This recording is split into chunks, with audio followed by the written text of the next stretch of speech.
Great news. There's a quick way you can save money. Switch to Geico. Geico could help you get great coverage at a great price. And it only takes 15 minutes to see if you could save 15% or more on car insurance. Go to geico.com today and see how much you could save. This is the worst of the Dan Le Batard Show with the Stugotz podcast. So there are two things that most ESPN people are going to be talking about today because ESPN does a pretty good job of ignoring hockey. It'll be LeBron James and the draft. And this is what I enjoyed about the draft. First of all, congratulations to the New York Knicks as they continue to spend time in this purgatory within a decade of irrelevance. They get the 9th overall pick in the draft. Not helpful. Nope. And what I love is at the top of the draft, the Suns, who were god-awful, are trying to figure out whether to fly to Belgrade to draft a guy who looks like Opie. So, do you want your team? This is the question I want to put on the poll. How do you feel about your team here flying to Belgrade? Like when I say that to you, and he looks like a more wholesome Goran Dragic. This kid out of Slovenia that was on Goran Dragic's EuroLeague team that won the championship. Right. He's 19 years old. He's a 6'8" point guard. But look at him. I am looking at him. He looks like he's in high school. And we've been having this conversation about basketball for a long time. You could take the Arizona kid who looks like every great basketball player you've seen, or you could take this guy who doesn't. And I want to ask the nation this question, the nation of sports followers, before we get to LeBron James and what the hell happened last night with the Cleveland Cavaliers and the Boston Celtics. This is the question I want to ask you, and I defy you to answer it as an American nation that cares about sports. Who's the coach of the Suns?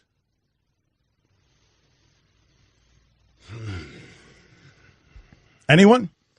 Is it Earl Watson? Not anymore. No, not anymore. That was wasn't that 2 or 3 coaches ago? Yeah. It's Earl. Is it Kokoskov? Yes. Yeah. That's how you pronounce it? I don't know whether you pronounce it like that, but that's the guy. Yeah, the Slovenian national team coach. Well, how do you feel about all that? Not at the risk of being xenophobic, how do you feel if you're the Phoenix Suns? You've been dreadful. You got nothing other than Devin Booker. You're Tyson Chandler. The mummified remains of Tyson Chandler were wandering around the court for you the last couple of seasons. You're unspeakably awful as a basketball team. You're not a professional basketball team. You're a minor league basketball team. I watched that FIBA competition. Slovenia was playing amazing basketball. Yes, they were. Goran Dragic was playing the best basketball of his career, which is saying something because he's had a really good career. But my question to you is this. This is why I want to analyze. This is the part of the draft that I'd like to analyze with you guys, which is when you're getting this grainy footage from elsewhere, and you've seen the Darkos, and you've seen Dirks too, but you're getting this grainy footage from elsewhere. You're not getting to see a guy in college. You're not even hearing the talk about him the way that you did about Ben Simmons before he got to college. Right. It's just your team is drafting someone from Belgrade. How do you feel about that when you haven't seen that person play? I don't feel really good about it, to be honest with you, but I trust Fran Fraschilla on this stuff because he's the only guy watching these guys over in Europe, and he says by far number 1 pick in this year's NBA draft. That's good enough for me. If Fran says he's the number 1 pick, then that's good enough for me, regardless of how the guy looks. And this guy looks like he's the furthest thing from a great basketball player. It's actually kind of weird for me because this is a really rare instance in which I've seen Doncic more than the other guys. Because I saw that Slovenian That's right, because you were obsessed with Goran Dragic's summer. So I think he's an absolute stud. He got a triple-double. Oh, he is a stud. No, but that doesn't happen in Europe. Okay, that hasn't happened in 11 years over there. The games are a lot slower paced and they're shorter. To put up the stats that he puts, especially when they don't play young kids all that much early on, this kid's an absolute monster. I know, and so was Porzingis. And people were torn on him. And the place I wanted to go conversationally with this is because Pat Riley has had an issue with this. Pat Riley doesn't love international players. And so I'm asking you specifically, when you hear your team is flying out to Belgrade to fix things. What do you think? Yeah, especially in Phoenix. Although Phoenix might be a progressive basketball town because they sort of started the evolution, were more progressive with their roster. They had Boris Diaw, they had Barbosa, they had a more international flair, so maybe they're more welcoming to Kokoskov and Doncic. Do you have that Amin El-Hassan sound when he was working for the Phoenix Suns about him as an intern telling that story? It's a great story. Please grab that sound if you can, because it's a wonderful story that Amin El-Hassan, when he was a very low-level employee with the Phoenix Suns, and everything's gone downhill since then. But he got in front of the group because the Phoenix Suns are a progressive international organization. It hasn't served them a whole lot. I mean, initially, it certainly did. I mean, and two-time MVP being Canadian, Barbosa and Diaw making contributions. They made it to a Western Conference final. If Amari didn't come off the bench that one time, they probably would have made the NBA Finals. Right. I'm watching the footage. It's not so grainy. It's not grainy like it used to be. It's actually pretty clear here. We've made advancements on that front. This kid is good. Okay. Honestly, like, he plays for Real Madrid, okay? Like, there is no grainy footage. They have high definition over All right, there. well, but you would agree, right? And again, my information on this is dated, but yes, they have high definition in Jacksonville too, and it doesn't mean that every press conference coming out of there isn't with grainy footage. But fair enough. Point taken. I was using bias from a long ago time that now we could go to Belgrade and get high definition. My bad.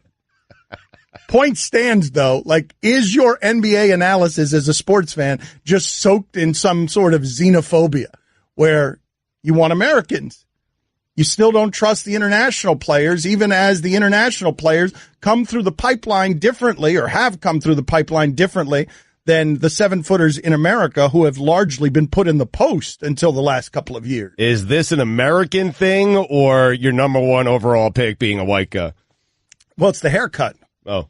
It's the haircut that got me. I'm looking at the haircut, and I'm like, you can't be good with that haircut. You're not going to be a good pro with that haircut. Have you never done that? Oh, I've done. Dan, have I done that? Of course I've done that. Who have you done it to, though? Who have you done it to and been wrong? Where have you been wrong? Like, we've been talking about hair for a long time around here. It goes back to Don King. I've told you before. Why does Don King's hair look like that way? That way, it's trying to get away from him. Nerlens Noel. Thought he was going to be awesome just based off the confidence. But that's to wear that hairstyle. You just want hair. You're not doing confidence, body type, anything else, just based off the hair? Elfrid Payton, a lot better than I assumed. That was my guy. Wait a minute. I said there's no way a guy with that head of hair is going to be good in the NBA. He's pretty good. He's actually the Suns' point guard. They're going to have to release him now because they're taking this guy from Europe. You guys are talking about great hair. That's not what I'm talking about. I'm talking about, I remember one of the great indignities of Dream Team basketball is that one of our dream teams lost to Puerto Rico, Carlos Arroyo, and a 40-year-old center who had gel in his hair. It's the greatest shame. It's worse than that Russia loss. It's the greatest shame in international basketball history that one of our dream teams lost to Carlos Arroyo and a 40-year-old center with gel in his hair. I believe that guy was wearing a gold chain. It was amazing to watch. You guys are doing guys you thought would be great based on their hair. Mike Ryan had a great observation the other day, not the first one to make it, but go look at internet photos about the difference between James Harden with a beard and without a beard, because James Harden without a beard can't be great. Oh, there's no way. He's a mediocre player. Yeah, I'm not even certain he's in the NBA. It can't be. James Harden without a beard is one of the weirdest looking things you will ever see. Totally disarming. I don't know what to do with this. He can't be great looking that way, but you put the beard on him, boom, great. Superstar. Shoe line. We will talk about this LeBron game last night, because LeBron does not lose that game. LeBron does not put up that stat line and lose very often. And LeBron put up that stat line and lost to a team that all of us know is overachieving and just, by the standards of the Eastern Conference Championship as a team throughout history, just okay. Yep. This is just an okay basketball team that plays really well together and took LeBron's best punch last night. We're going to be talking about that a lot. And I don't know what else we're going to be talking about today because it's Wednesday, and I just saw on SportsCenter that they were actually covering a rain postponement in baseball. They said Yankees Nationals, 6th inning. They showed some highlights, and then what do you mean? Then they showed rain and postponed because Wednesday. Oh, all right. He doesn't lose that game often, you're right. He only loses that game when he wants to lose that game, when he feels like it. Dan Le Batard. And finally, the shortest, most concise tongue twister is toy boat. Try saying that 5 times fast. Toy boat, toy boy, toy boy, toy boat, toy boat. He came closer than I did. Toy boy, toy boy, toy boy, toy boy, toy boy. Stugotz. Everybody, let's go around the room. Chris, what do you got? What do you got? Give us 5 straight toy boats. Say it as fast as you can. Toy boat, toy boat, toy boat, toy boat, toy boat. This is the Dan Le Batard Show with the Stugotz on ESPN Radio. We were telling you during the local hour of the show that even if you are someone who hates advanced stats, and Stugotz has ripped Tom Haberstroh, says Tom Haberstroh has jumped the shark because Tom Haberstroh uses these advanced analytics to tell you in the Houston Golden State game that Houston dribbled 300 more times than Golden State. But this stat from last night, I don't think you actually need another stat. Like, we can sit here and say that Boston's backcourt outscored Cleveland's backcourt, whatever it was, 41-3. Mm-hmm. We could sit here and talk about how all the players that the Cavs traded for gave them nothing last night.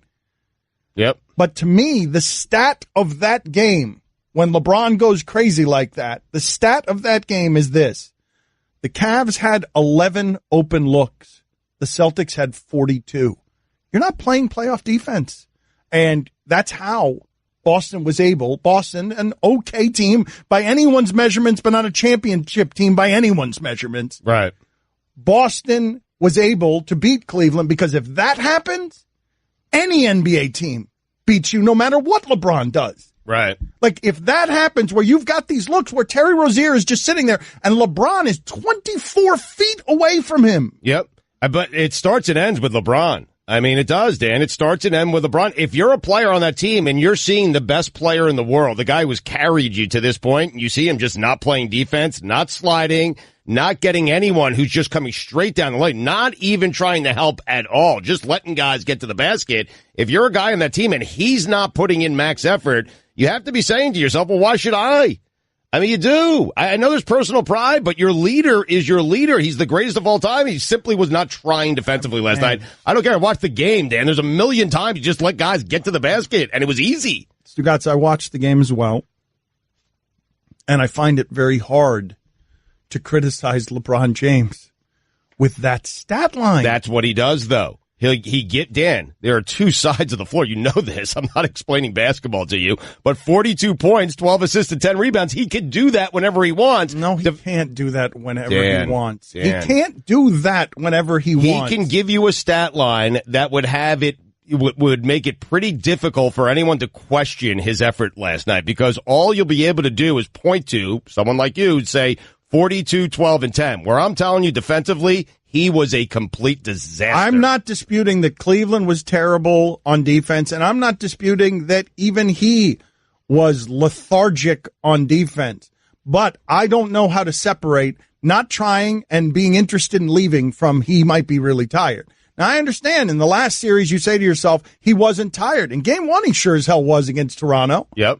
And I just don't know with that kind of mileage on those legs, eventually he's got to save time and energy somewhere if you're carrying everybody around. He might as well have played last night's game with J.R. Smith strapped to his shoulders. In fact, not strapped to his shoulders. J.R. Smith strapped to him like one of those baby bags that fathers wear where they have the baby on their chest. Right. He should have played the whole game with J.R. Smith there just so that he would have the added weight. And then maybe you put George Hill on one ankle as an ankle weight, and you put Nance on another ankle as an ankle weight, and you try and play the game that way. What are those called? What are those? Baby Bjorns? Are they Baby Bjorns? Parents in in the room, help me out. Are those Baby Bjorns? Obviously, you never be caught dead wearing one of those. How do you feel about that, by the way? How do you feel about the father who has Guillermo, put it on the poll. The dad who has a baby strapped to his chest. Is that the way to carry a baby? Yes or no? I own 2 of those. What, you know what it's called, though? No, I just call it a baby carrier. It's a baby carrier. You own 2 of those, but you just call it a baby carrier. Yeah, it's called the baby carrier. Well, There you go. all right. It is. That's exactly what it is. Is the baby carrier business booming? Oh, man. I think it's relatively new. Yeah. Oh, no. Also, Claire kind of outgrew the first one. That's why I have 2. It's not new. I had one 14 years ago. I mean, It feels new. It's new to you because the baby's new. There you go. Everybody puts those on their registry. They're booming. The business is booming. Have you guys ever wanted to be carried on one of those as an adult by like a giant? I've told you about this before, this dream of mine, where like a giant 7'4", 7'5" person carries me around in one of those baby carriers on their chest. yeah, that'd be nice. That would be so great. And strollers for adults, they're a thing now. And I know you're going to say wheelchairs. Not wheelchairs. Strollers for adults. They're basically recliners where people push you around. Those exist now. Oh, my God, Dan. That's the dream. That is the dream. Imagine someone pushing you down Ocean Drive. You have dreams of Yao Ming walking around with you strapped to his chest in a baby carrier. If you want to know my actual dream last night, I had a nightmare that I was like really, really overweight and I just started crying. Oh, no. So you were me?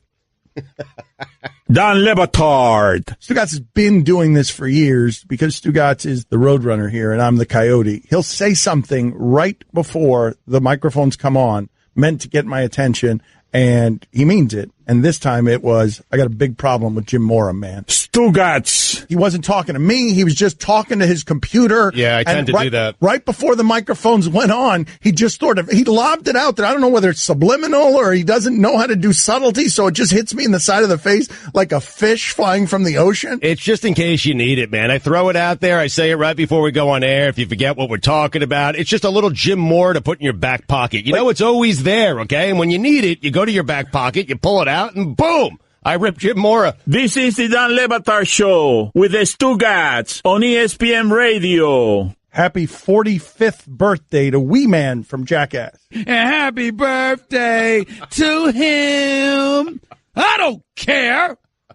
Good luck. People are saying that Jeff Van Gundy had the line of the night last night because you could see when Cleveland falls apart, you can see the places that they get frustrated with each other in a way that's obvious to the eye, and you don't have a lot of announcers doing this during a game. The Cavs eye roll each other more than a couple in a bad marriage.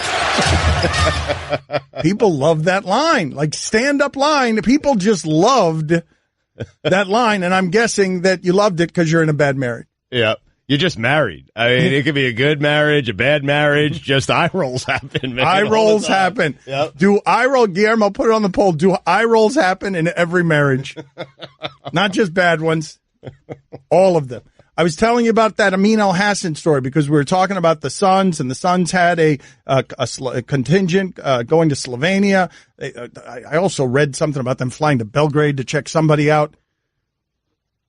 And while I can't name the Suns coach, they are very internationally flavored. And Amin El-Hassan started his career with them. He's from the Sudan. He was very proud of his heritage and his position in the Suns organization as a very low-level employee. And did he say, was it a Christmas party? Well, let's hear it in his words, what he did the time that he was given a microphone at one of the team functions.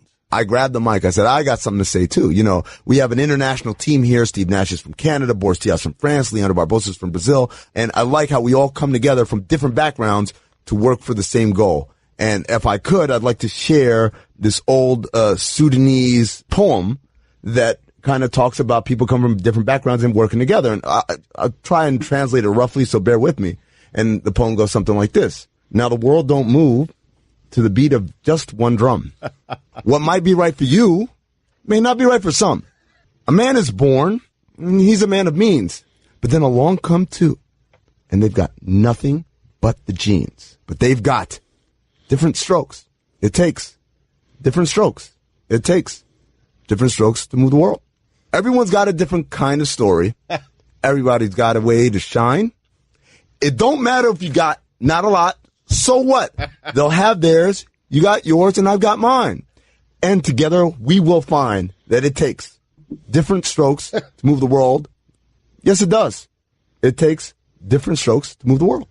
And I looked around the room, and everyone just stared at me. I know, but I knew what you were doing. No clue. Not a person. Not one giggler in the room knew what you were doing. The theme song to Different Strokes. Someone came up to me and said that was a very beautiful poem. It is. It's a really good story. Awesome. How mad are you allowed to get at Robinson Cano when we've got in the booth analyzing his game somebody who was suspended twice as long? That's the voice. That's ESPN's voice for Sunday Night Baseball is Alex Rodriguez. I'm just so sick of all these statements. Oh, no, I took it. Yes, I'm not going to fight it. I took it, but it's not a steroid. I didn't mean to do any of this. It's a masking agent. I'd like for one person. I think that in the history of PEDs, there's only been one person that said, yeah, I did it. It was like a WWE wrestler, Roman Reigns. Like, yeah, I got it. It's on me. Is that true? Did Andy Pettit say? He did? But through tears, but just that one time. Andy Pettit's actually the poster boy for what I'm talking about. Hey, but at least he acknowledged one time. Well, I think Giambi did it too, sort of, without saying it, because contractually, if he just said it outright, the lawyers told him exactly how. You can imagine, right? The lawyers trying to explain this to a Giambi of any kind. Right? Like, think about this. Giambi, famous for the gold thongs. Basically, Giambi at the height of steroids was running the Oakland A's and seemed like a porn star. And was proud of it. Oh, yeah. Like, yeah, I'm the partying guy. I'm a rebel bad boy. And then the lawyers got him in a room and like, look, if you admit this too overtly, they're probably going to come after your money. So you got to do a funky dance with your intellect. Good luck with that. Get out in front of the cameras, Jason, and kill him. See how that goes. But you said a while back, because this is interesting, like, it's totally worth it. Robinson Cano signed a 10-year, $240 million contract with the Mariners. And he missed 80 games. Big deal. It's not only worth it. I am encouraging all players throughout sports to get busted for steroids, because one of the funniest things in my journalism lifetime is the denials. We've got a whole avalanche. Mark McGwire, like, I think of his career. I think of him in front of Congress not wanting to talk about the past more than I do anything he did on a baseball field. I mean, it's worth it to get the contract, but he got the contract a couple seasons ago, and now all he's doing is losing $11 million. Right, but Mike, he's still getting $229 million and an 80-day vacation. I mean, if he's been doing it his whole career, then yes, mission accomplished. Really? That's some bad luck from Robinson Cano, huh? The one time he does it, he gets caught. Bummer for him. Like, I mean, I feel like all of sports, the part I don't get is like, yes, of course, if you do the very simple math on this in terms of risk versus reward, yes, of course, anyone who needs healing is going to search for something in the pharmacy that is a fountain of youth. Remember when they caught Ron Washington that one time? That's what I'm saying. That's what I was just thinking of. The 77. What bad luck. He wasn't 77, but he was in his 50s, and for some reason he tried cocaine for the first time. And then he gets caught, and we're all weirded out. We're like, wait a minute, the manager for the Texas Rangers uses cocaine? Wait a minute, they test the managers but not the players? And then Ron Washington is in front of us. I'm sorry, it was the only time I did it. Nobody believed him. And wow, that must be frustrating if it was the only time you did it. Woke up one morning and said, today's the day. Today's the day. What is the thing? I'm going to try cocaine. That's right. Today's the testings today. What is, like, Tony La Russa ended up getting a tattoo late in life. What is the thing that one simply isn't doing for the first time at the age of 50? Like, that in terms of sports crime. Oh, in sports. Didn't Tom Petty get hooked on heroin for the first time in his life in his late 50s? I think he tried heroin for the first time in his 50s and was all about it. Is that right? I did not know that. He developed a heroin addiction very late in life. Like, if you set the over-under at 50, I think everyone would go under on Tom Petty, but right? what Mike just said is exactly how I'm going to do it. Yeah. My heroin addiction is coming very late in life, like in my 90s. And Tom Petty, now, it may have helped kill him. That's part of the problem. But if Tom Petty knew he was going to die at 66, go ahead and try heroin at 65. Right? Right, if you know you're going. If you know you're going. Yeah.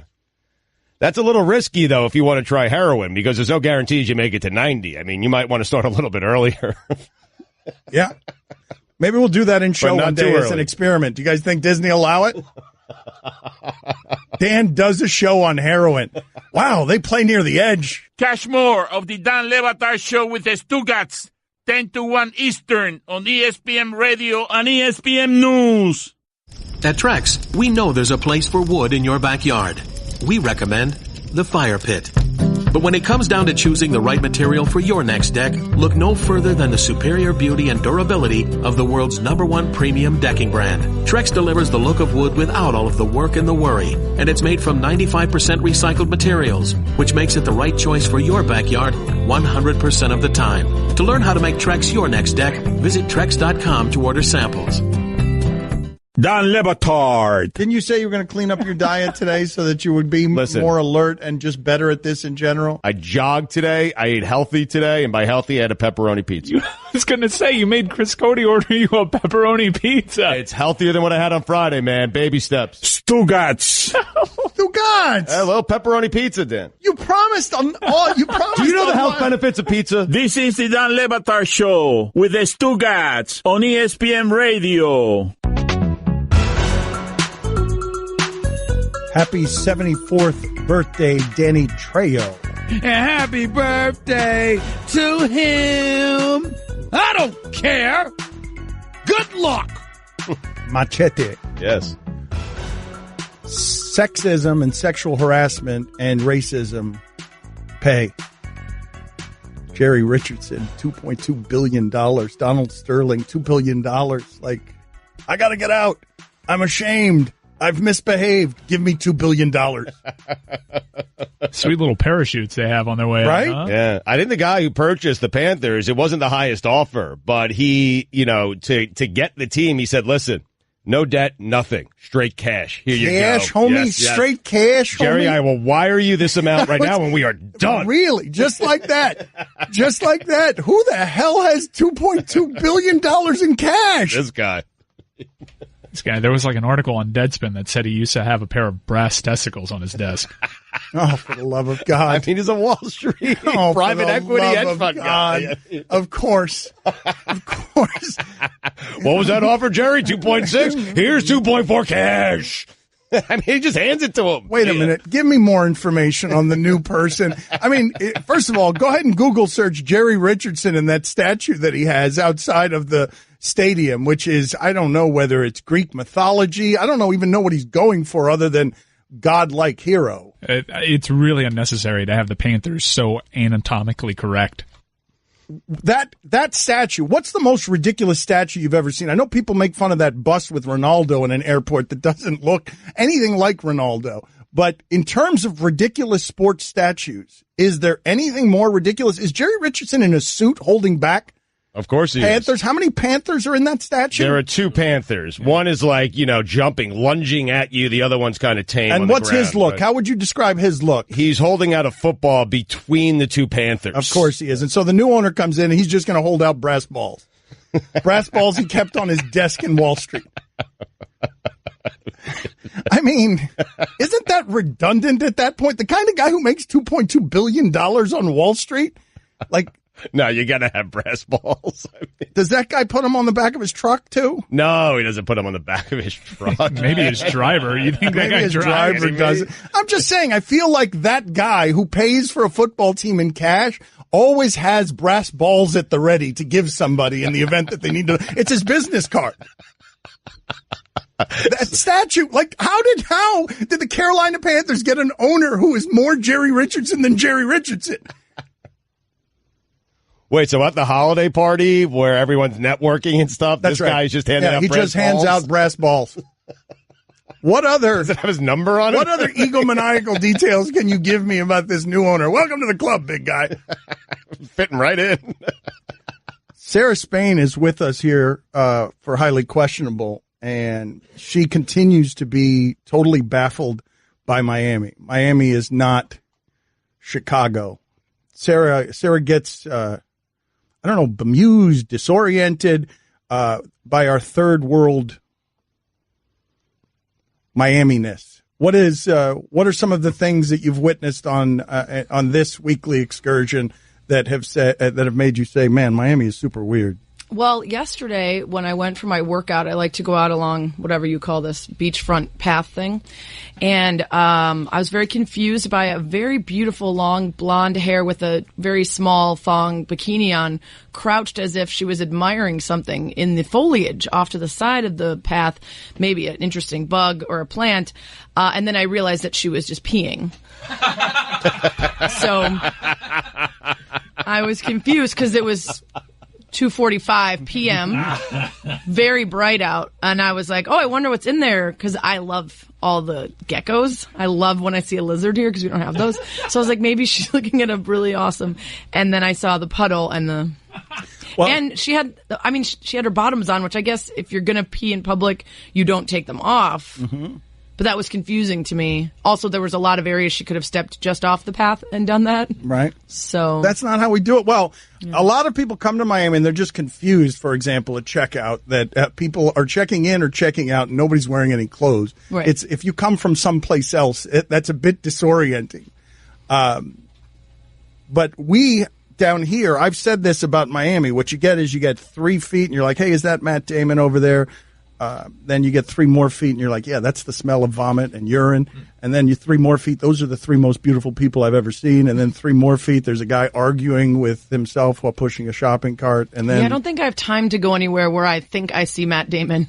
It's just really the vomit, the people peeing, and then no clothes. Before each trading day, Tepper rubs the brass balls. Of course he does. Oh, boy. For good luck. Yes, of course. He also lives in Miami. More importantly, the balls have a plaque affixed to them that says the most valuable set of all time. Wow. So wow. He says he's got the best ones in the history of testicles. Wouldn't it be great if they actually used a plaster on his actual, like they're not just an artist rendering. Right. They really made sure that they How do you know they're not? How do you know he has scale, to detail. Look, man, this guy's going to try and put those on the Panther helmet. Like he's going to put it as, like, look, get rid of that Panther. That's too much Jerry Richardson. Not in front, in the back, like truck nuts. Helmet. Right. Yeah. There you go. How about that story involving a high school down here? Was it Columbus High School that decided they were going to have a caged tiger at, what was it, their prom? Yes. Yeah. That was the story I arrived in Miami to, was that you guys just have tigers in cages at your prom, which seems unnecessary. Right. Prom's a great night. But great, you would agree, if you're not PETA and like, Right. if it was your prom. No, I would not be happy about that. No? But I feel like it's maybe a metaphor for the pent-up animalistic desires of young pubescent boys who are waiting to be uncaged shortly after the prom. Unfortunately for the tiger, no such luck. I remember I told this story before the University of Miami played. LSU used to do this outside the visiting locker rooms. They'd put a heavily sedated tiger outside the visiting locker room for intimidation. Yeah, I don't like any of that. But the Hurricanes came out and they were sticking their hands in the cage, and then they beat LSU 44-3 or something, and a defensive tackle chased down LSU's wide receiver. Is it easy to get a tiger around here? Have you tried, Dan, for anything? Ron McGill says athletes ask him all the time for tigers. Shaquille O'Neal, chief among them. How disastrous an idea is that, incidentally? It's a pretty bad idea. Getting a tiger? Well, do you remember that story in Ohio? The guy who went nuts and he had his own personal zoo and he let all of the animals go? That was a horrible story. That went like magazine story of the year. Yeah. Well, 2 guys wrote it at once. 2 guys wrote the same story. You guys need to read about that story. A guy just let his zoo go. That was in Ohio, huh? Yeah, and it was just Zanesville. And they attacked people? Did they attack people? Were there animals attacking people? I think they were just running down the highway. Right, they're running down. Well, at one point there was a cop who was like coming within feet of whatever was charging at him, and he just shot it point blank. But it was terrible. It was like 59 different animals, including a bunch of tigers and bears and other things, all ended up having to get put down.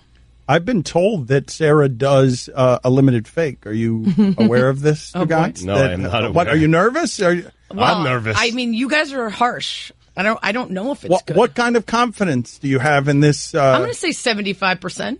Do you need any help with this impersonation? Do you think we'll recognize the impersonation without an introduction? You better.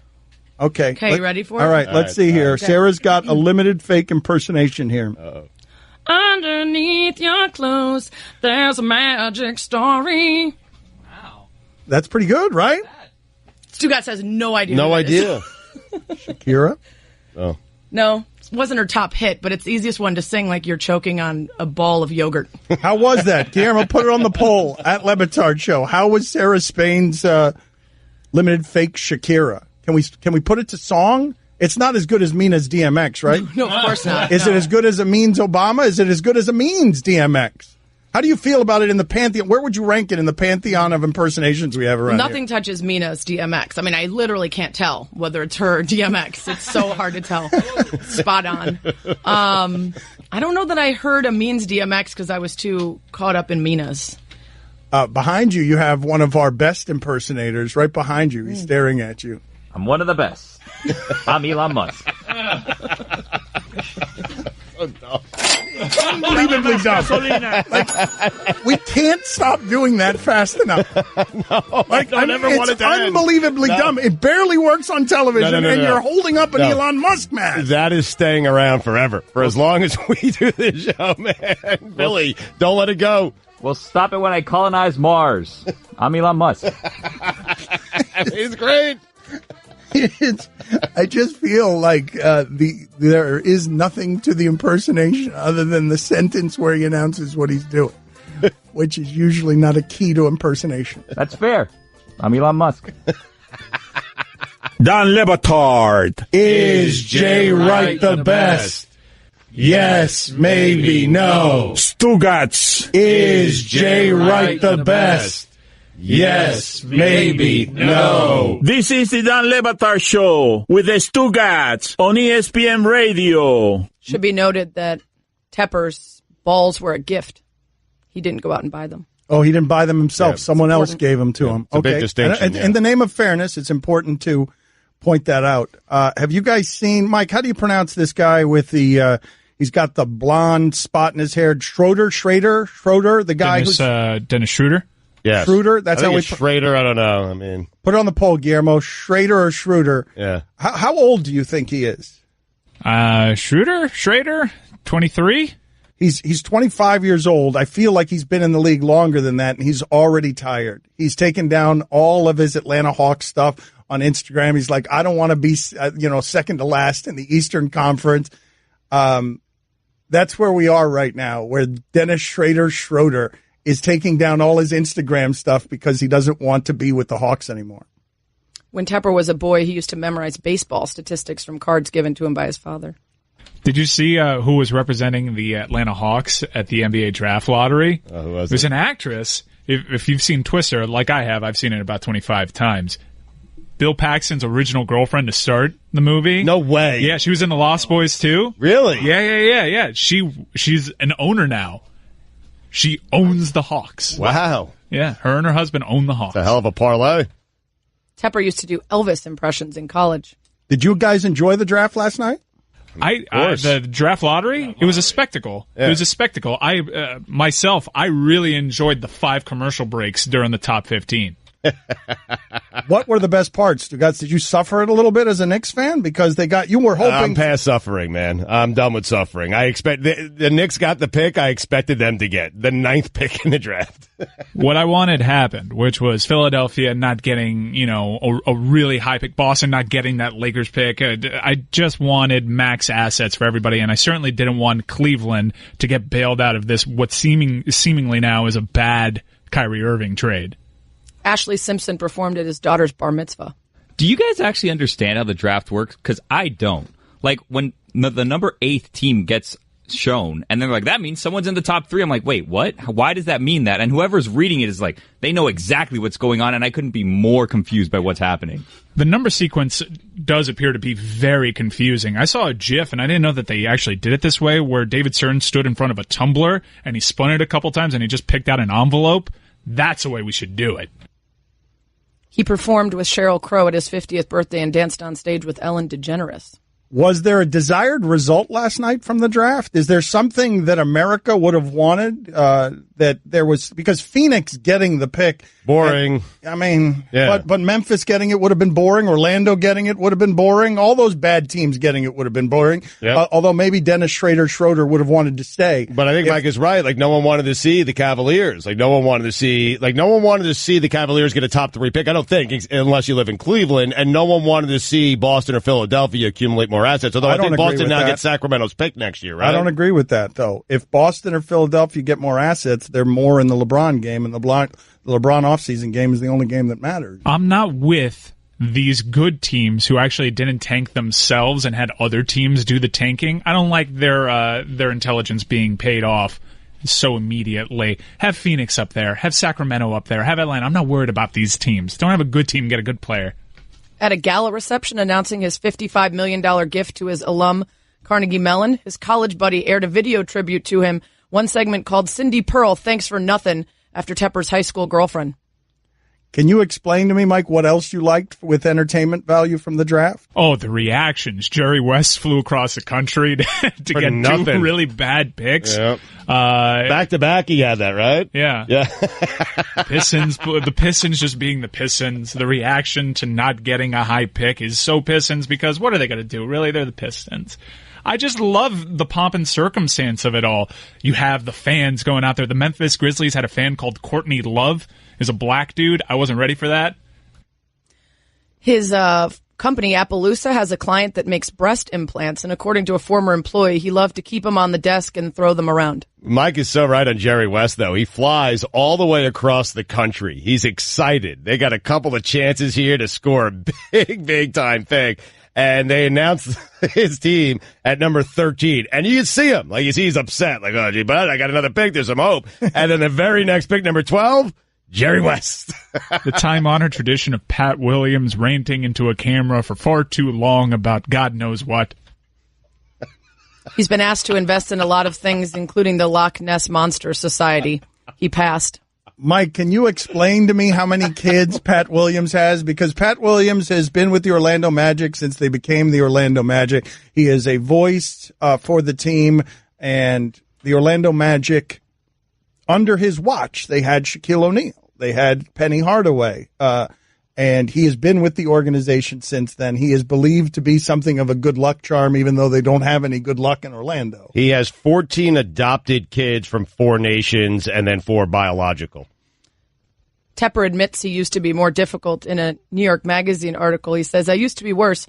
When I was at Goldman, I'd say things to people like, do you know what a schmuck is? Go look in the mirror. Now I'm kinder and gentler. Aren't I kinder and gentler? He asks his employees. In the background, there's silence. This guy is perfect, right? He's perfect for the caricature of all these things that we think about when we think about the megalomaniac owner. I'm disappointed he didn't go out and purchase his own brass balls, though. Because you wanted him to go, like, shopping at what, Anthropology for that? Or like, yeah, I want him to wake up on a Saturday and say, you know what, man, I am worth billions. You know what I want to do today? I'm going to go shopping for brass balls. Where do you get brass balls? I don't think at Pier 1. No? Where? Like, what, Williams and Sonoma?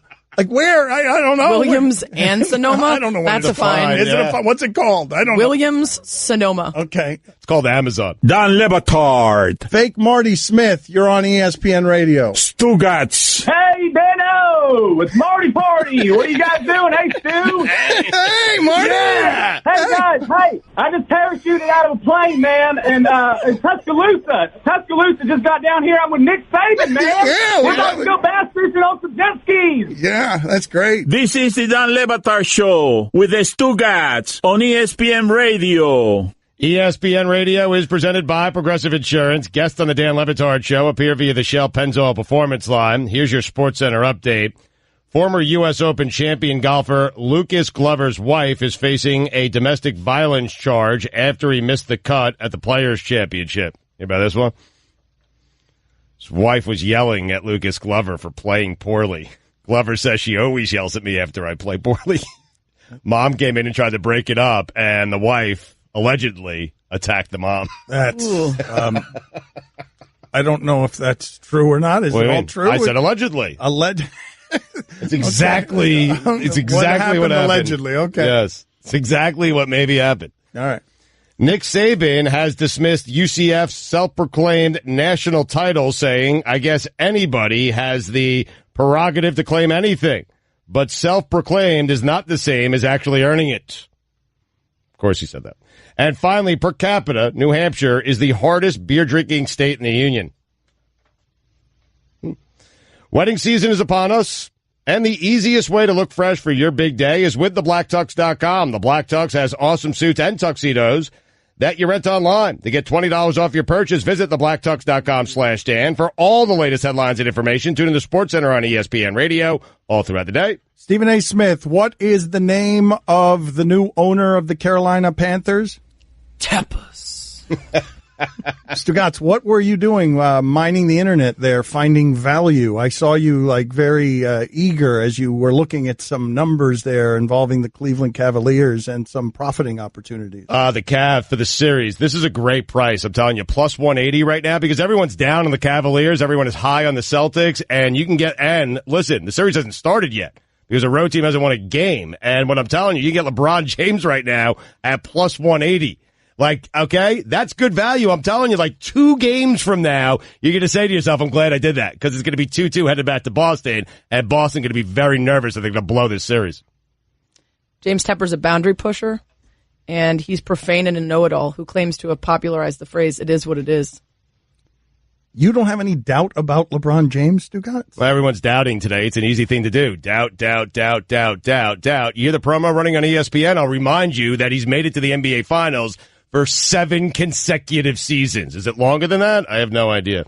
Well, let's just go with 7 for now. Yeah, I'm not doubting. Well, wait a minute. James. If they're reminding you of it in that promo that you're annoyed by, wouldn't you know the number because you've been annoyed? You've been complaining about that promo. Get that promo, Mike, for us, because it's been playing all over. We profit a great deal off of LeBron James. The promo literally tells you to remember. Right, yes, and Stugotz can't remember. He's like, I don't know, was it more than 7 times? I didn't need to be reminded. I mean, that was the thing.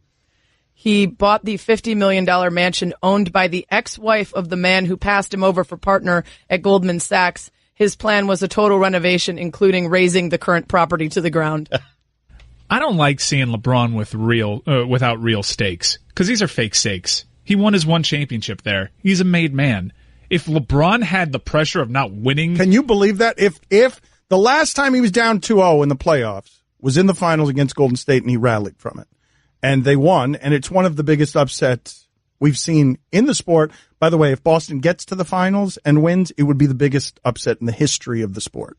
If Boston actually wins this title, there will be no greater upset in the history of basketball than Boston winning the title this year. But how about J.J. Barea winning the low post matchup against LeBron James, NBA Finals? But what I'm talking about is I miss moments like that. I miss all those moments. It's why I'm rooting for him to leave Cleveland. I'm happy Cleveland got their title. It worked out fine, but I just miss watching LeBron have something on the line. This isn't a real stake that's on the line right here. He's a made man in that town. It's been a pretty fun playoff run, Mike. This has been as good as we've seen LeBron James play. There's been game-winning shots. I mean, LeBron faced a ho-hum elimination game in the first round against the Pacers. Can you imagine if he didn't win a title, what that would feel like? Apocalyptic. At a giant financial conference, he said, I know everyone hates the financials. And in describing Portugal, Ireland, Italy, Greece, and Spain, he said, holy Christ, it's like the chastity belt is off and the girl is starting to play. Stugotz, when LeBron hit that in Marcus Smart's face where he turns around and it seems like he's just fooling around, that 3, and he's scoring 21 points in the first quarter. Yep. You thought they were going to win that game. Do not lie. You thought upon making that shot I did. that game was won.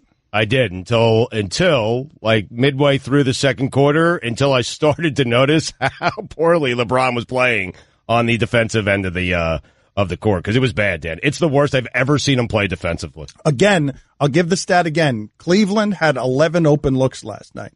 Boston had 42. I'm telling you, you're losing all of the NBA games you play against anybody when those are the numbers.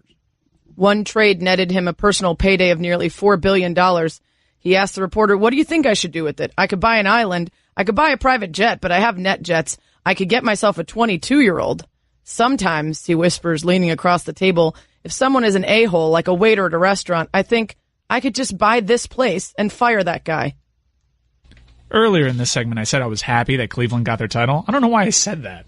I'm not at all happy that they got that title. I'm happy this worked out. I'm not happy this worked out. Well, let's do this here. Let's have the Kentucky Fried Chickens come and devour you, even though you're in control of the sounder and the chickens. You've trained the chickens. Yo, chicken time. Fraud. No idea why you said fraud. No sense. It was almost a non sequitur too. You didn't need to do it. Oh my God. Fraud. But if he had not won the title, Stugotz, can you imagine if this is what was looking like the ending in Cleveland? Right. Because Mike's right. I wish LeBron was always chasing that first title. Just for the rest of time, through purgatory, after his death through eternity, just always chasing. It was so much fun then. It was crazy. It was crazy. But him chasing the first one in Cleveland was fun, too, because that had a ton of pressure attached to it, too. But all he needed to do was get the one, and now he has the one, and it's kind of been a little bit boring, especially with the champion being a foregone conclusion as it is. He claims to have a photographic memory. That's the hard part, is that regardless of who comes out of the East, even if Kyrie were healthy, even if Gordon Hayward were healthy, it doesn't matter. Because that team's winning the NBA championship again, Golden State. Like, none of this matters. Mike is right. Like, it's been fun. There's been some great games, some great series. LeBron's hit some game winners. But what are they playing for? The right to get swept by Golden State. I just can't imagine that as people marvel at this Boston team and give it credit and see the overachieving in them and talk about heart and, you know, they're a real team, none of you want to see them in the finals. Like, you want them to beat LeBron, but you don't want them to see him in the finals. Don't forget, he's been to 7 straight finals. The NBA playoffs continue. I'm not nervous, man. They're going home for 2 games. Like, you're nervous? Are you nervous? You're doubting them? Listen, Dan, you're gonna do this it again? Is where I am. No, this is where I am with them. It's the weakest team I've seen him have in 10 years. And on top of that, I have not before seen LeBron James do what he did yesterday and lose. Do I need to remind you? Don't forget, he's been to 7 straight finals. When he coached elementary school kids in softball, he could be heard screaming all the way down the block. That is so hacky. Like, why is that echoing? Why? Like, I am so tired of that promo. Listen to that again. This is so radio where we just have echoing beyond, you know, here is a sports fact, a number, and then echoing. He's been to 7 straight finals. The NBA playoffs continue. No glass shattering, though, a key component to radio promo. Mike, can you dress that up for the next segment? Can you guys dress that up a little bit? And I mean, because that's sports radio right there, right? Yes. Just echoing sounds. Yes. LeBron is great. Yeah. Don't forget he's been to 7 straight finals. And also sports radio is Stugotz forgetting, after hearing that promo and complaining about that promo, forgetting that it was 7 straight finals and asking, how many finals has it been? He's been to 7 straight finals. The NBA playoffs continue. When financials get better, he describes it as the mud loosening up. Don't forget, you can hear more of my sons Dan and Stu weekdays starting at 10 Eastern on ESPN Radio and ESPN News. Hi, everyone. Stugotz here. Support for the Dan Le Batard Show podcast comes from our friends at Rocket Mortgage by Quicken Loans. Chances are you are confident when it comes to your work, your hobbies, and your life. Rocket Mortgage gives you the same level of confidence when it comes to buying a home or refinancing your existing home loan. Rocket Mortgage is simple, allowing you to fully understand all the details and be confident you are getting the right mortgage for you. To get started, go to rocketmortgage.com/Stugotz. That's rocketmortgage.com/Stugotz, Stugotz, equal housing lender, licensed in all 50 states, NMLS consumeraccess.org number 3030. Dan Le Batard. People have told me before, when I was younger, that I looked like George Clooney. I'm serious. When I was younger. Stugotz. You have a booger in your right nostril.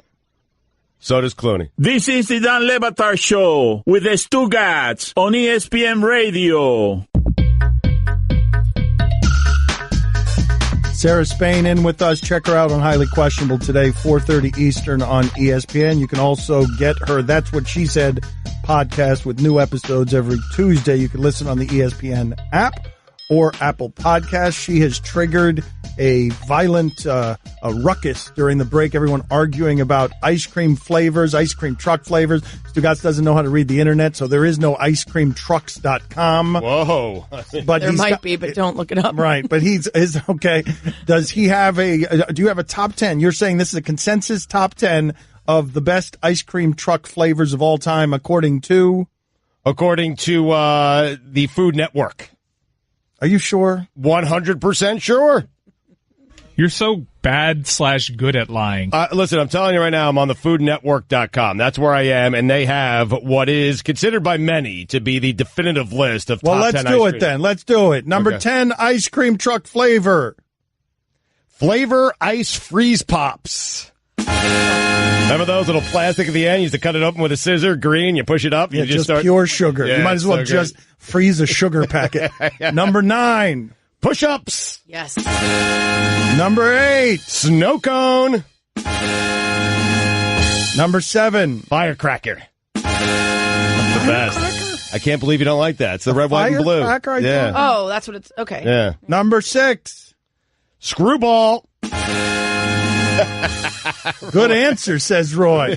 I told you, definitive list here. Number 5. Strawberry shortcake. Oh, wow. I thought I was a rebel. Number 4. Crunch bar. Yeah. Number 3. Oreo ice cream sandwich. That's new. We didn't have those back in the day. I love those. Number 2. King cone. What is the king cone? Big cone. All right, number 1. The number 1 ice cream truck flavor of all time is... the Choco Taco! Oh! No, toasted almond bar. No, not on there. Stugotz's favorite is no others. Fat frog. Others, no fat frog. I dispute this list. It was on icecreamtrucks.com, but this is the Food Network, and this is the definitive one, so I go with this. Many of you are asking after last night's game, what the hell? What the hell? Sarah, Cleveland Cavaliers and Boston Celtics, what the hell? When you're 29th in defensive efficiency and you assume LeBron's not going to score all 100-plus points that your team needs, then that's pretty much it. When Stephen A. Smith says after almost any game that one side should be ashamed of themselves or embarrassed, I usually laugh because I'm like, it's taking a little too far. Like, they lost the game. I'm sure they did their best. But last night, second half, when there were 20 uncontested shots for the Celtics, and you looked at all the defensive plays replayed, and they were just strolling back, or they'd even release on the shot and be back in position and yet still not play any defense, they should have been ashamed of themselves. That answer is insufficient to me. I want to mobilize everyone that we know in sports. Let's get everyone in sports that we have access to immediately, that the producers can get on the phone in the next 5 minutes to ask them about, what happened last night. Bomani Jones, what the hell, man? I mean, the other dudes on the Cavs are sorry. Like, LeBron got his head knocked off, almost off the joint, like off the phone and stuff like that. And then I'm realizing the Western time zone, man, I don't be paying no attention to the dudes. I didn't know that Jordan Clarkson was sorry. I didn't tell me that Rodney Hood was sorry. They seemed like they were good when I saw, Rodney Hood play in college. Brian Scalabrine, what the hell? First of all, LeBron, we knew he was going to come out guns blazing, and that's what he absolutely did. But you got to look at some of those shots that he was hitting. Nothing that the Celtics were going to overreact to. I know he got that hit in the head, but I want to look at the third quarter and the Celtics moving the ball, and the Cavs just looked uninterested in rotating, uninterested in playing defense. And I got to admit, a team that looked a little bit checked out from that second half on.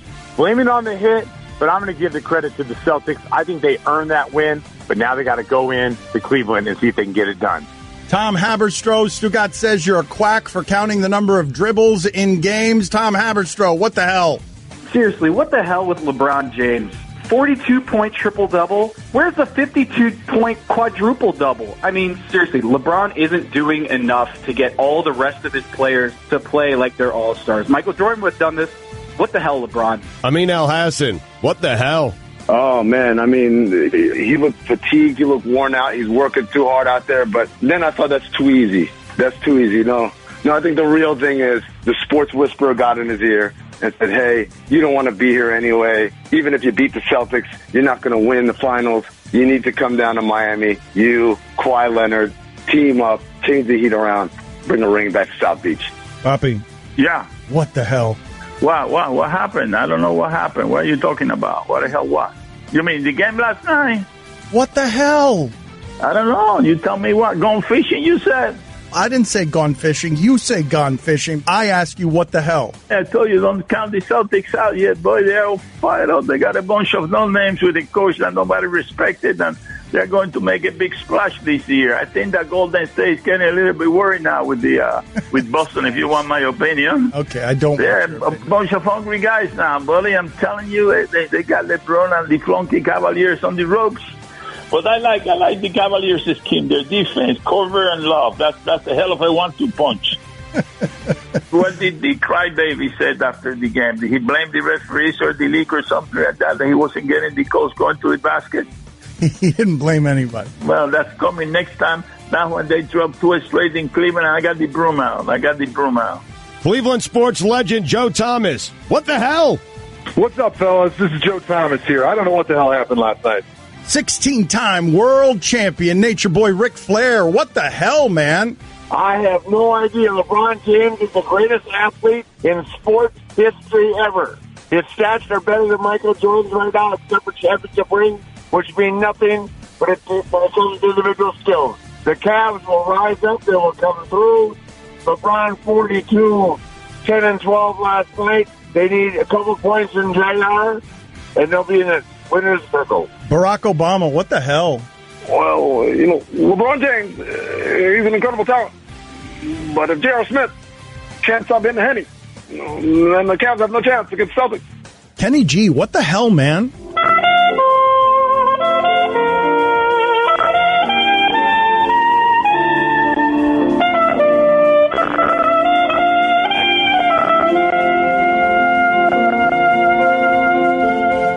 Duffman, what the hell? Oh, yeah!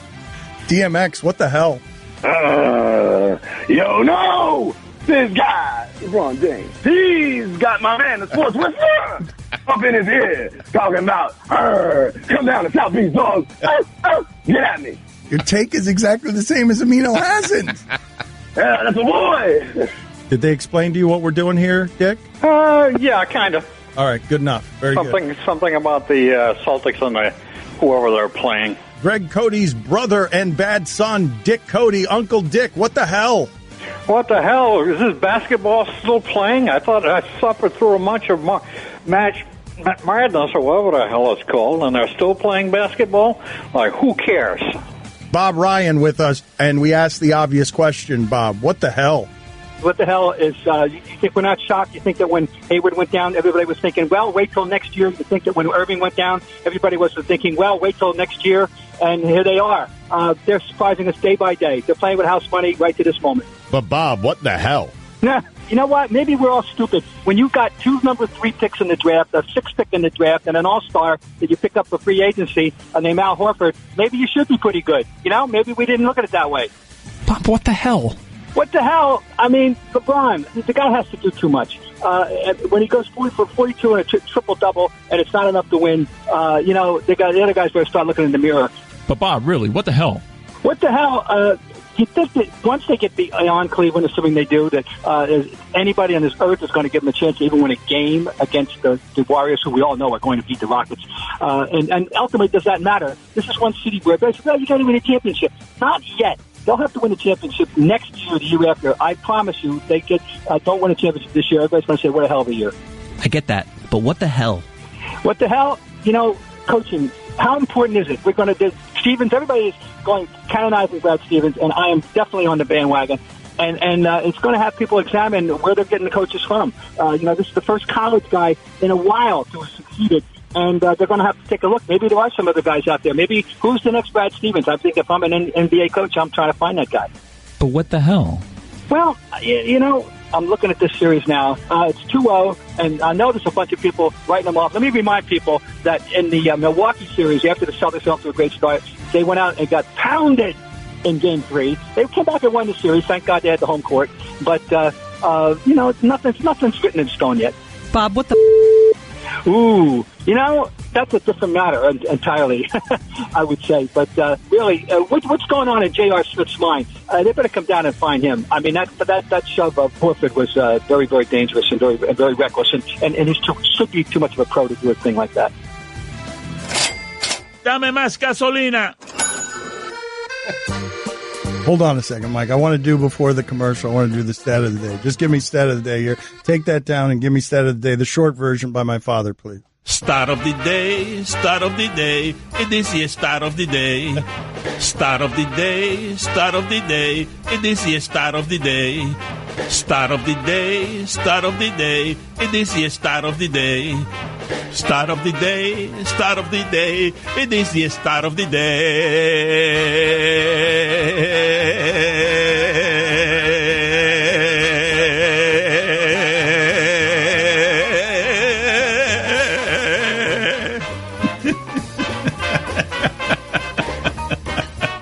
J.R. Smith had more technical fouls than points last night.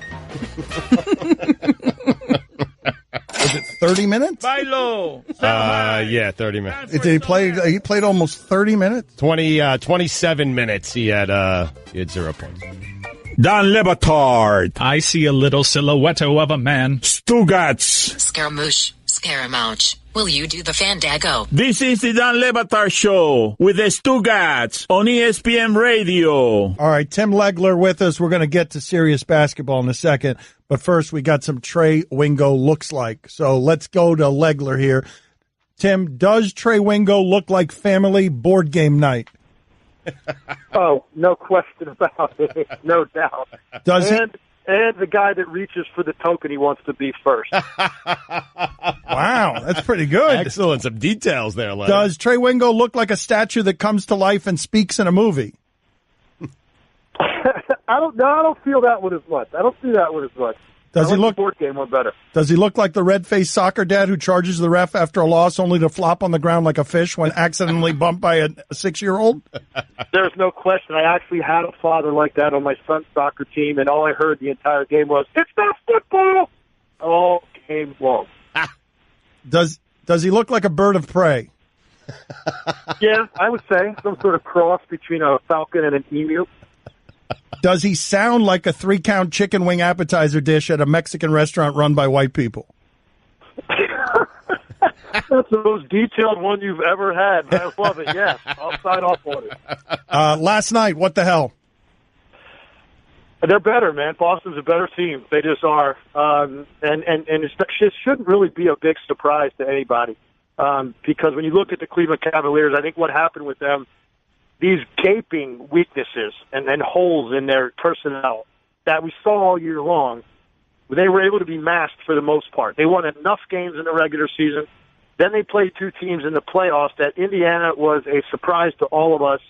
And then the Toronto Raptors kind of reverted back to their weak-minded ways once they got on a big stage with the Cavs. And they were able to hide their weaknesses in those series as well, primarily because they didn't do anything differently defensively game in, game out. And LeBron James just absolutely gutted them. Now you're playing a team that actually has depth, well coached, speed, very versatile, great balance, and incredibly well prepared to play them. And they're not going to allow, the same gut punch after gut punch with a guy at the rim the entire game. Even last night, LeBron had 42 points. He did his damage from the perimeter. And in those last two series, he was living at the rim, and you just can't survive when you allow people to break you down like that. Boston's not going to allow that to happen because they've got the speed to put bodies in front of them and then recover out to the three-point line at the same time. So this really shouldn't be a big surprise. It's just kind of a letdown for all of us because we want this to be a really good series. Legs, what do you make of the criticism that LeBron's getting today, the Cavs as a team and LeBron getting for how poorly they played defensively in the second half? Legs, I saw it in the first half. I saw LeBron just letting guys get to the rim, not helping, not sliding over. I saw it in the first half. But what do you make of that criticism? Is it fair? Yeah, it is fair. I mean, I thought some people went a little overboard last night with making it seem like they didn't even show up with any sort of effort. I thought that was taking it too far. I think at the end of the day, when you're playing against a team that's faster across the board at virtually every spot on the floor, it's going to look like that sometimes. I mean, I did a touchscreen last night. The game got away in the third quarter, and I did a touchscreen on 3 possessions in the third quarter where a rebound came off, and the Celtics grabbed the defensive rebound. And in each case, they had a minimum of 4 guys behind every Cleveland Cavalier who was running back on defense. In one case, they had 5 players in the paint, basically, when the rebound came off, getting ready to get up the floor with 5 Cavaliers back over half court. And they still got a layup. So when you have great defensive balance, you should be able to at least force a few passes on that possession. But the speed of Jaylen Brown and Terry Rozier, in particular, those two players, to me, that was the difference between the two teams in the third quarter when it got away. It was relentless, all-out assault on what you were trying to do in getting back defensively, and they broke the game open. They're just a superior team athletically, and it really showed last night more than in the first game. I don't mean this to question you, Tim, but I just don't know from ignorance what you predicted before the series. Did you think that was that obvious before the series? Yeah, I said they were going to win a series of 6 games before the series started. I gave 2 games, out of respect to LeBron James and the Cavs, and knowing that, it won't be easy against a guy like that. But I picked the Boston Celtics to win the series because, in what I saw in the previous series, and then you're looking at this Cavs team, and you're reminded about the limitations that these guys have. They've got a bunch of one-dimensional players, except for LeBron James. And Kevin Love, I guess, if you want to include rebounding. So he can score and he can rebound. But he's kind of a one-dimensional scorer, even, for the most part. The rest of their roster, each of those guys does one thing. Boston has 7 or 8 that do a bunch of things. And for me, that's why I attributed, the series to them. And I said the 2 biggest reasons were they're an exceptional defensive team with great speed that will be able to give LeBron enough bodies and recover, which you have to do against Cleveland. And the previous 2 teams Cleveland played couldn't. And then the coaching. And everybody trying to say, and they said it on the broadcast last night, that these are 2 exceptional coaches, and it's like basically even in the coaching department. Give me a break. Brad Stevens might be the best coach in the league, if not, he's in the top 3, and you're not going to say that about Tyronn Lue.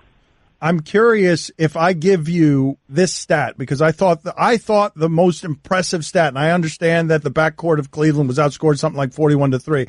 I thought the stat of the night that explained the game was that Cleveland had 11 open looks and Boston had 42. 42. If I give any team in the league that discrepancy, am I not getting a win against Cleveland last night, Tim? Well, I have a feeling you, me, Stugotz, Mike Ryan, Allison, you guys, if we get 42 open looks, you'll knock some down, I'm sure. Stugotz, Dan, you guys are going to make your share of open shots against the Cavs, don't you think? I'm just saying, I couldn't believe, that's the biggest indictment of Cleveland's defense. They're just not very good at defense. No, not good at defense. Look, there's 2 things that go into it. There's 3. Personnel. So you have to have guys that have the athletic ability and quickness to be able to play defense. Okay, so if you're physically limited across the floor, it's going to hurt your ability to do it. But even then, you can make up for it with the other 2 things, which is want to, flat-out desire, and getting the most out of yourself physically, okay, because you want to do it. And then preparation, so that you know what look is coming, you're tight on your rotations, you can discern between when you're going to double team a ball screen or switch it, and that's all based on communication that is ironed out in 3 weeks of training camp and then weekly in practice and film sessions. It's something that becomes part of your culture. The really good defensive teams in this league can do that. And now, the elite defensive teams have all 3 of those things. But even teams that don't have great athletes, like the Cleveland Cavaliers, you can still be better if you want to do it, and you're also so prepared, and it's so a part of your culture and your communication, your schemes, what you're reading, what you're seeing, the way you communicate on the court, and all of those things are hammered into your head on a weekly basis. You can still overcome a lot of your deficiency athletically. And the Cleveland Cavaliers don't really have any of those 3 things. Timmy, we have less than a minute here, and I apologize, but what is it? Because we're assigning some things to Stevens that we normally don't do. We usually wait for guys to win championships. Stevens has not done that yet, but everyone's calling him the best coach in the NBA. What is Stevens doing differently than every other coach? Well, I think what he does for me, when I watch them play, what I see is a team, first of all, he gets tremendous connection amongst his players. And that's not just, we got lucky, we got good guys. It's more than that. It's the way you communicate with your players and the way that you encourage playing for the guy next to you. And you create that as a coaching staff. I really believe that. So they do that as well as any team in the league. It's what I just mentioned about preparation. You can just see the way that they move defensively and where their heads are and the way they communicate, that they're a team that has worked on these things. And the hardest part of basketball is teaching defense being on a string. It's very hard to do it, and it takes a lot of time and commitment to want to be that good defensively. Brad Stevens puts the time in to do that. I also think he just does a phenomenal job at just, understanding what buttons to push within a game, out of a timeout, late game, when you're going to mix it up defensively, out of a timeout on a possession. Your spacing and the way your guys move without the ball getting their weak side action. All of those things. I mean, he just if you look at a profile of what a really good coach does to a basketball team, just watch the Boston Celtics play, and I could watch it with you and stop it all the time and say, this relates to coaching. Tim, thank you. We'll check in with you during the finals. Thanks for making the time. For sure. Anytime, guys. Don Le Batard. People who love this show tend to really, really love Stugotz. Thank you. Stugotz. I mean, yeah, the love is unreasonable for a man of your despicable core. This is the Don Le Batard Show with the Stugotz on ESPN Radio. Let's update the polls today at Le Batard Show. This show is flown by. Also, CBS. Stugotz was making fun of CBS because CBS sent out its press release today, and all they did was dust off something that was in the file cabinet from 1992. Magnum P.I. and Murphy Brown are about to make a return. CBS trying to get in the game, in the Netflix game. They're trying to get in the content game by bringing you the old classics that everyone eats up. And I guess that Magnum P.I. is going to again be Tom Selleck? Yes. No. CBS, their 2018-2019 schedule was released, okay? And they are merely announcing that Magnum P.I. heads to Monday. Murphy Brown, she'll head to Thursday. I mean, the fact that we're still trotting out these shows is amazing. Tom Selleck's still on Blue Bloods, yes, I believe. He yes. can't be pulling double duty. So, my bad. I'm sorry. So actually, an interesting development. Magnum P.I., now Brown. Jay Hernandez, Magnum P.I. Wait a minute. Magnum P.I. is not white? Now he's Jay Hernandez. Yep. Really? And he's dreamy. I mean, so was Tom Selleck. Yes, he was. Still is. At Le Batard Show on Twitter. What do you have for us, Stugotz? I got to find him. Hold on. Sorry. This is a product of me not being prepared. And also looking up the thing I told you about 3.5 hours ago. Oh, I owe money because I just blamed someone for something. Can you imagine Tom Selleck being on TV the same time as a Magnum P.I. reboot? I mean, it's wrong. It's crazy, right? It's crazy. I know. It is. Thank you, Roy. You're absolutely right. Yes. It's the craziest thing we've ever heard. It really is. Do you know Speedy's real name? Speedy Claxton, that is. 91% of the audience said no. It's Craig, right? Yes. Is Craig Claxton a good porn name?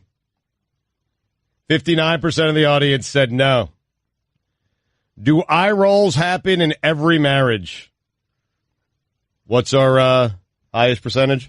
98. Oh, man, so close. 97%. No, yesterday, our Stugotz and Greg Cody, allergic to new information, is the highest voting we've ever gotten. We'll never get 100%, but 98%, because there'll be one bleep hole out there that's always going to say no, right, just to screw it up. But 98% is pretty amazing.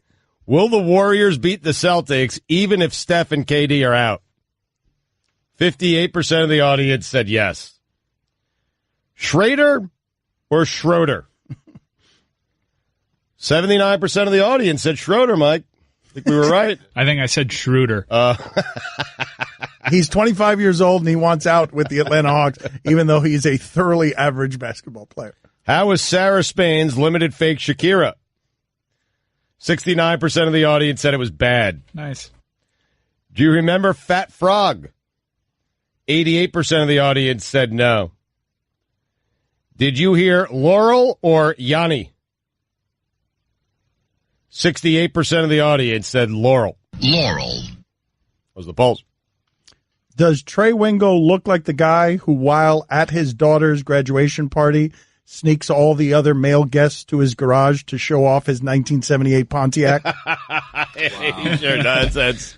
I would end the Trey Wingo category. I don't think so. Wait a minute. Oh, you got something better? I think I do. Does he look like the public defender who has to keep looking at his court papers to remember his client's name? Ah, man, I'm going Pontiac. That's good, but you led with Pontiac. Yeah. Does he look like the guy who, when you first meet him, asks you what your name is, then repeats it 3 times correctly, then says, I got it, and then says it again incorrectly? Pretty sure he is that guy. Yeah, he is that guy. But again, you started with Pontiac, and like, it's hard. There's nothing better than Trey Wingo sounds like a 3-count chicken wing appetizer dish at a Mexican restaurant run by white people. Yeah, it was a top seed in the tournament for damn good reason. But that's the sounds like game, not the looks like game. Looks like, the other totally different game. Yeah. I'd be all for starting a sounds like bracket.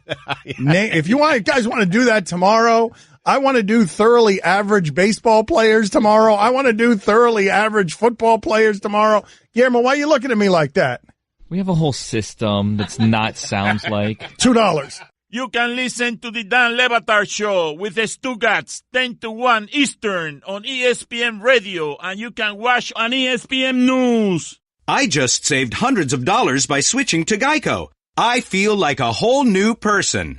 Disclaimer, you will not become a whole new person. This is impossible. You might be able to join a gym or diet program, buy a new wardrobe, get hair implants, but your DNA and physical form will remain the same. Geico waives any and all liability if you attempt to become a new person, except a cyborg. If you choose to become a half-human, half-cybernetic organism with lasers for eyes, the Geico legal team would be cool with that, because, quote, laser eyes are pretty sweet. Pew, pew, pew, end quote. Geico. 15 minutes could save you 15% or more.